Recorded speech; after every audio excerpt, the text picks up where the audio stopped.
да се зајмиме 6 милиарди евра, значи дека секој новороденче во следните 25 години, непосредно после раѓањето, ќе должи 6.000 евра. Тоа ќе значи, ако кумулативно се земат сите суми, јавниот долг ќе надмине сериозен процент од бруто домашниот производ, дури 115%. Што е полошо од грчката криза, во која што беше Грција пред повеќе од една деценија. Дополнително на тоа, ја слушав министерката за финансии, очигледно е дека тие договори ќе бидат нетранспарентни и во 4 очи.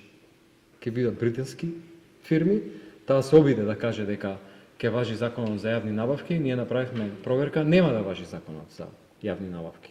Значи, ВМРО да помене што 7 години критикуваше корупцијски вакви такви договори, посебно тој со Бехтеленка, сега